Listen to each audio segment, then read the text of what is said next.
como todos los jueves. ¿Cómo le va, doctor? Buen día. ¿Qué tal? ¿Cómo está usted? Muy bien, ¿cómo le va? Hola, Hoy le doctor. tengo que agradecer a Santiago Cataño, Sí. del equipo de producción del show de la mañana, Sí. por el aporte que me ha hecho. Ah, ¿sí? Una verdadera novela. No me diga. Una cosa casi increíble. ¿Tú sabes que se me ocurrió el título Crimen Preventivo? Jamás en mi vida Sí. había leído o escuchado o dicho por alguien Sí. un crimen preventivo. Preventivo. ¿Cómo sería? Era para evitar la algo. humillación. Para evitar un momento que sería muy triste en la vida de la persona y antes de que eso ocurra, mata. Mire, les voy a contar. Una mujer que trabajaba en un restaurante como moza, llamada Silvia Luna, Sí. había preparado todo para casarse. Estaba todo listo, las invitaciones cursadas, el salón alquilado, todo un estado de alborozo propio de la decisión que había tomado. Pero se había enterado que en el pueblo estaba difundiendo un video en el que ella aparecía teniendo relaciones sexuales con una persona que no era el novio con el que se iba a casar. Dios mío. Entonces empezó a angustiarse y no se lo dijo a nadie. Empezó a buscar para saber quién podía haber estado detrás de esta maniobra. Y que en la oportunidad de la celebración del casamiento, de la fiesta, iban a pasar en el video, en los videos, iban a pasar este video No. manteniendo ella relaciones sexuales con una persona que no era el novio. También era una humillación para ella, era una aflicción para el novio, etc. Entonces pensó que quien podría estar detrás de eso era una íntima amiga de ella que trabajaba como cocinera en el lugar donde ella trabajaba. Y la fue a increpar. Bueno, hubo ahí una disputa, la mujer negó que eso fuera cierto. Ella sí estaba convencida de que era así. Buscó una masa de esas que se usan para ablandar la milanesa, Sí. y le pegó un golpe en la cabeza. La mujer ni se desmayó. La mujer golpeada, a la que ella le atribuía esta maniobra que iba a frustrar la celebración a la que estaba pronto a realizar. La mujer, golpeada, fue a su casa, se fue a la cama a dormir, y el marido encontró a la noche que tenía un hilo de sangre. Y una cosa que era evidentemente procedía del golpe que le habían aplicado en la cabeza. Él ya estaba anoticiado de lo que había ocurrido, del incidente que había sucedido. La llevó a un hospital. Bueno, estuvo en definitiva 9 días con tratamiento, etcétera, hasta que murió. Murió. Como consecuencia de que murió, se le atribuyó el efecto que le había producido de carácter mortal a ese golpe a la compañera que se iba a casar y que evidentemente suspendió el casamiento, no se casó, etc. Y se le atribuyó a Silvia Luna el delito de homicidio simple por haberle dado muerte a su amiga a la que le atribuía. Esta es lo que dije yo, la muerte por prevención, para evitar la humillación. Crimen por prevención. Hay muchos crímenes, pero este es un crimen por prevención. La condenaron a la pena de 10 años de prisión como autora del delito de homicidio simple. Sí. La pena es de 8 como mínimo a 25 como máximo. Pero la defensa peleó encarnizadamente porque dijo que era un homicidio en estado de emoción violenta.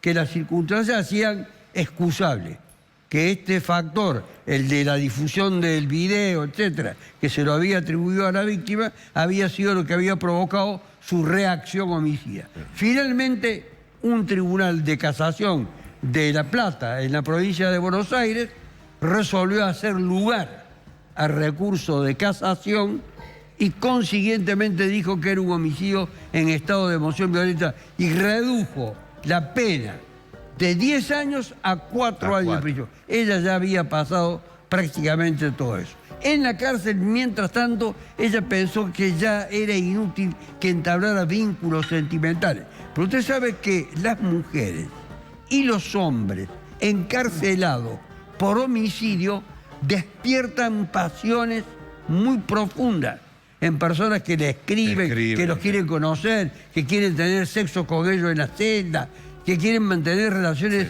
apasionadas, vehementes, de novela, o como se las quiera denominar. Sí. Lo cierto es que ella fue desechando, mientras cumplía la condena, a las personas que querían mantener relaciones con ella, hasta que eligió a uno. Ese uno era otro preso. Sí. Este otro preso había sido condenado a la pena de 10 años, estaba en otra cárcel, Sí, sí. de 10 años de prisión por un asalto con arma de fuego. Entre tantos candidatos que se le presentaban, eligió a uno que estaba en cautiverio. Ella salió primero, como consecuencia de haber cumplido su condena, y empezó a visitarlo a su admirador en la cárcel, y finalmente con él, cuando salió en libertad y también cumplió la condena, decidieron poner punto final, distanciarse totalmente de este lugar donde había ocurrido la tragedia y donde todo el mundo seguramente... General Acera es el pueblo donde había ocurrido el hecho, tiene 11.000 habitantes, todo el mundo seguramente comentaría el episodio, etc. Y fueron a otro lugar. El esposo de la mujer que había fallecido siguió viviendo en la misma casa. Siguió viviendo en la misma cama. En la misma cama donde había visto el hilo de sangre. No cambió nada. Un hombre verdaderamente un sabio, a su modo. Nada cambió para él. Pero tenían un hijo de ese matrimonio que estudió abogacía. Y no solamente estudió abogacía, sino que se convirtió en abogado penalista.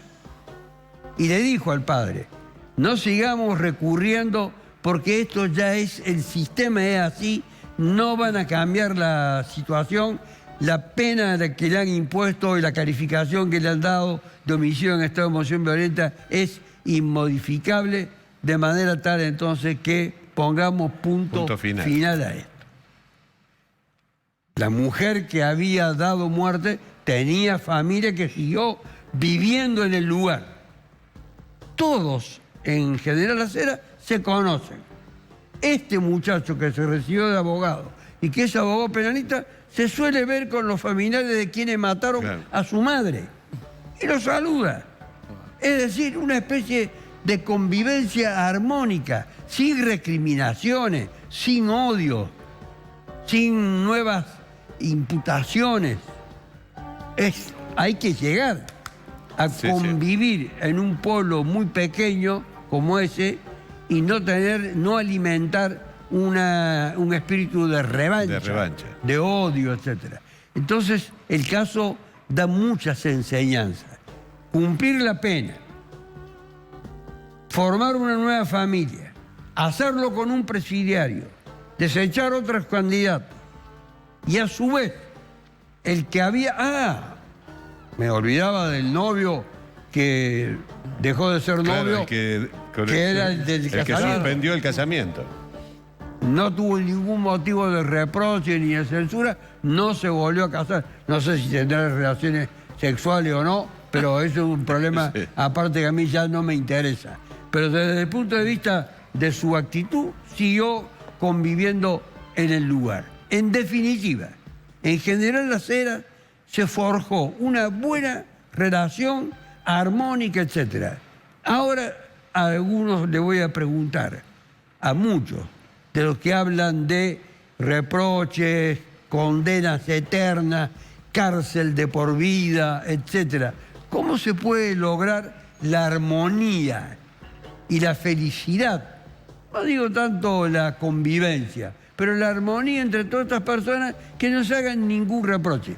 Ese muchacho que se recibió de abogado penalista, luego se convirtió en abogado penalista, hijo de la mujer que había muerto, contribuyó también por su entendimiento Claro. de cómo son, en definitiva, las Como el pasiones sistema, humanas. claro. Por eso le agradezco a Santiago Cataño de la producción del show Claro. de la mañana que me haya proporcionado los datos de esta historia. Yo lo recordaba este caso. Porque fue muy discutido. Fue muy discutido. Muy discutido. Efectivamente. Lo que generalmente no se tuvo en cuenta el final, el final, epílogo. no. Claro, el desarrollo no lo conocía.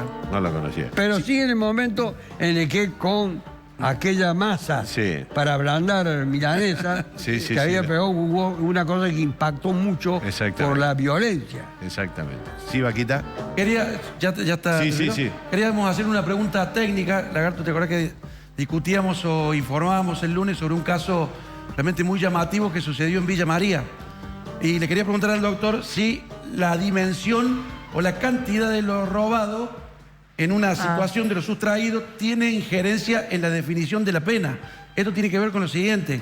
A una persona que entró a un supermercado en Villa María con una horquilla para robar una botella de Fernet. Y de vino. ¿Sí? Y de vino. Le dieron 5 años, el fallo finalmente Sí. fue 5 años de prisión efectiva. ¿Usaba arma? Era Una horquilla. horquilla. Una horquilla. Y mientras que a José Un López... arma impropia se llama. Impropia. Sí. Bueno, mientras que a José López, que manipuló, que tiró por encima una tapia, el tema del convento, etcétera, etcétera, 9 millones de dólares, le dieron 6 años de prisión. Y queríamos preguntarle por qué, si es tan exiguo lo de López o es excesiva la pena con aquel Al otro. individuo que robó una botella de Fernet. Lo de López no fue exiguo, le aclaro, porque fue la pena máxima del delito de enriquecimiento ilícito. No se olvide que tiene todavía las causas para saber cómo llegó el dinero ese a su poder. Acá lo único que se estableció fue esto del enriquecimiento ilícito. Tiene la pena máxima. Esa es la pena No máxima. sabía eso. Y en el otro caso, la pena es desproporcionada, es absurda. El juez o el tribunal allí lo que debe hacer es declarar que esa pena que está prevista para este delito, teniendo en cuenta lo pobre de lo obtenido mediante esa acción delictiva, es inconstitucional por ser desproporcionada y consiguientemente la debe reducir. Debe decir, esto es injusto porque es desproporcionado y consiguientemente la pena que le corresponde, no voy a dejar de considerar que es un acto delictivo porque se apropió de algo ajeno, debe ser reducida sensiblemente. Ahí hay una desproporción entre un caso y el otro. Claro. Pero le expliqué lo de López. Sí. Claro, tiene la pena máxima. Le expliqué lo de López. Sí. Porque no lo condenaron a López por supuesto cohecho, haber obtenido algo de alguna exigencia, por una malversación de fondos que tampoco se estableció. No sé si se está investigando. Sí, se está López investigando. alguna vez dijo cómo obtuvo el No, dinero. No. No, Tenía nunca lo dijo. una plata que no pudo justificar. Sí. Ese es el enriquecimiento ilícito. Está Bueno, bien. usted muestra los dos y evidentemente hay un caso de manifiesta injusticia. Sí. Exactamente. Sí. Oiga, quiero que le quede claro, después de 10 años que me conoce acá en el programa y otros años que me puede haber conocido, ¿usted cree que la justicia es justa? Ah, muy buena ¿Me pregunta pregunta. a mí? Sí. Sí, le pregunto a No, no usted. creo. No. Yo tampoco creo. ¿Sabe lo que es la justicia? ¿Qué es la justicia? Injusta. Injusta. Ahí coincidimos. Muchas gracias, doctor. Muy amable. Bueno, muy bien, muchas gracias.